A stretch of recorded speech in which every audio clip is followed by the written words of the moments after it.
asalaamualeykum sunu mbokku jullit yi asalaamualeykum sunu mbokku taalibe yi asalaamualeykum yéen ñi ngeen xamante ni dimanche bu jot ci waxtu bi yéen ñuy déglu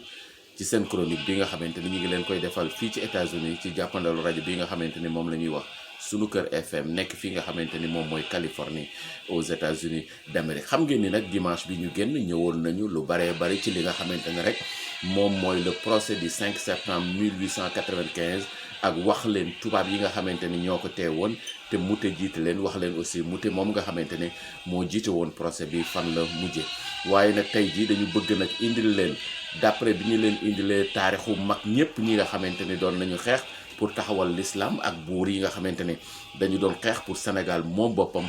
fan la ñu mujjee ba nga xamante ni xeex bi maanaam combat bi ñëw na ci Cheikh Ahmadou Bamba Khadimu Rasoul jëlul ay arme ay ngànnaay di xeex ay tubaab yi waaye dafa def li nga xamante ni mooy jihaatu nafsi boobu nag sëriñ bi def mooy jël lépp li nga xamante ni moom la am muy xam-xamam muy dooleem muy lépp lu mu am ci koom mu jox ko yàlla sunu borom jaarale ko ci yonent bi sallallahu taala alayhi wa sallam loolu moo tax nag ñu bëgg leen a indil aussi ba tey rek ci slide li nga xamante ne mooy le procès du 5 septembre 1895 li nga xamante ne aussi mooy la ca amoon yépp nag ginnaaw bi nga xamante ni sëriñ bi woo nañ ko fi nga xamante ni moom mooy Ndar dinañ leen indil dëkkinu mag ñi jëkk ñi nga xamante ni sëriñ bi formé na leen nan la ñu nekk woon ak biir nit ñi ak nañ la ñu nekk woon ci dëkk boo xamante ni moo doon Ndar di capitalu Afrique occidentale française waaye bala ñoo dugg ci chronique bi nag xam ngeen ni le 14 septembre 2021 bi moo doon anniversaire ñuy fàttaliku suñu maam ju baax sunu baay bu baax sunu kilifa diine bu baax nitu yàlla koo xamante ni grand-mérien la koo xamante ni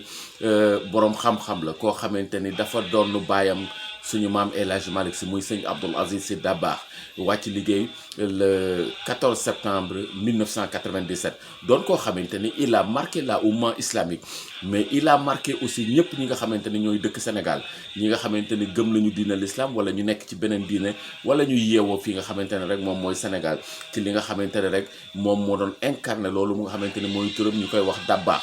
suñu maam Abdoul Aziz Sy nag dafa yàgg marqué li nga xamante ni mooy la oumma islamique mi rappelez-vous en 1965 bi nga xamante ni dem na Makkatul Mukarrama conférence bu mag wala ndaje bu mag ba keroog bi nga xamante ni jël na kàddu gi làkk arab ba léegi naar yi ñu ngi naan ki fi jaaroon loolu aussi def na ko Maroc def na ko États-Unis d'Amérique def na ko France moom mooy ki nga xamante ni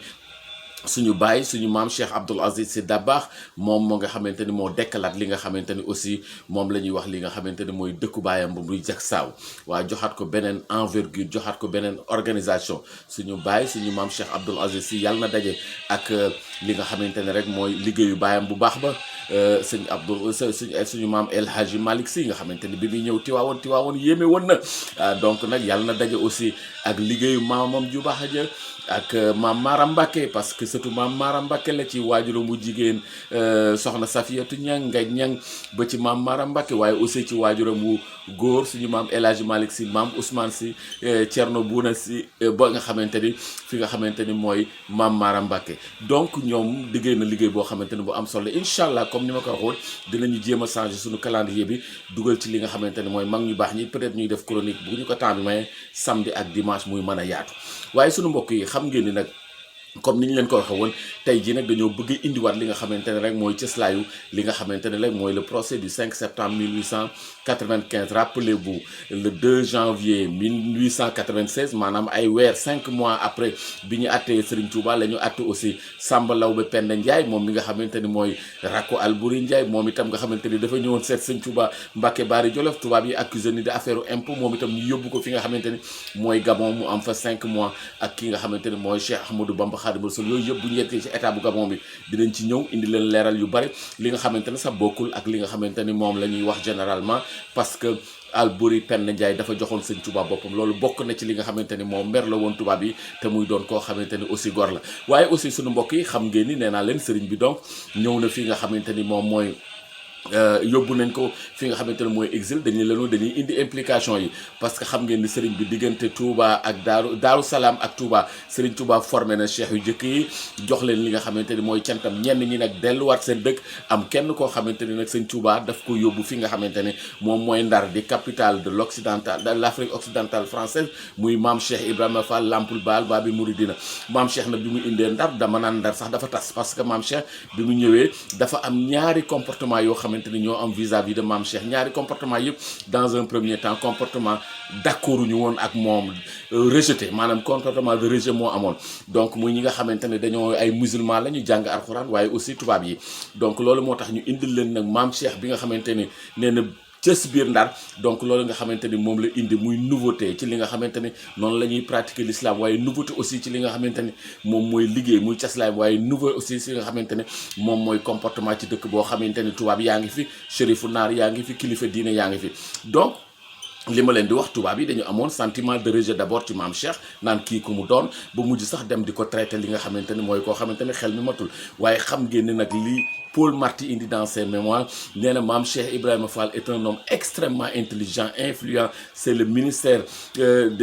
c'est le ministère des affaires étrangères de la Mouridia c'est un homme de Dieu nee na koo xamante ni maam Cheikh avec ses ricanements boo ko gisee day doon koo xamante ni da nga koy rejeter mais en son contact da ngay xam ni kii beneen affaire la loolu la Paul Marty bi nga xamante ni mooy islamologue tubaab yi waxoon xam ngeen ni nag maam Cheikh donc sentiment de rejet waaye dem na ba sentiment d'acceptation amaat ci tubaab yi parce que am na tubaab yoo xamante ni tudd nañu maam Cheikh li nga xamante ni moom mooy doom bu ñu ñëw ci taarixu maam Cheikh Ibrahima Fall dinañ ci ñëw donc ñi nga xamante ni nag ay jullit la ñu woon am un sentiment aussi de rejet maam Cheikh Ibrahima Fall bindal leen li nga xamante ni mooy Jazbul Murid li nga xamante ni c'est une réponse scientifique à une préoccupation ci l'islam maam Cheikh na bi mu bindee Jazbul Murid li mu ci jëkk def mooy tojal ñi nga xamante ne borom xam-xam la ñu doon ko dingat bismillahi rahmaani rahim lu ci sunu borom jublu araf bu ci nekk maam Cheikh toj ko maam Cheikh indil leen njëriñu julli njëriñu koor maam Cheikh indil leen relation yi nga xamante ni moo war a am diggante jullit ak moromam maam Cheikh indil leen relation yi nga xamante ni jullit noonu la war a am ci biir communauté maam Cheikh abordé ay thèmes yoo xamante ni ñi nga xamante ne am nañu xam-xam bi ñu gisee Jazbul Murid dañuy kii de kon keneen la koo xamante ni ku différent la maam Cheikh dem na ba doon maanaam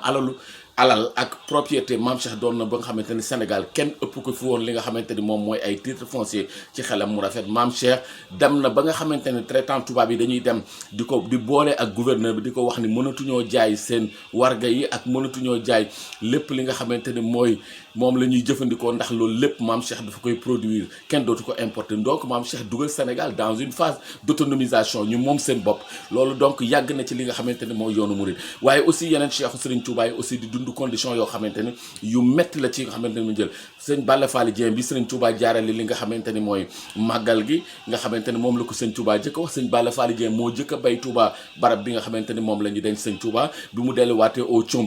compi fi nga xamante ni fi la juddoo dañu ko doon reetaan di ko saboté donc waaye mujj na dëkk bi yëpp dañ ko topp sëñ Moussa Ndoye aussi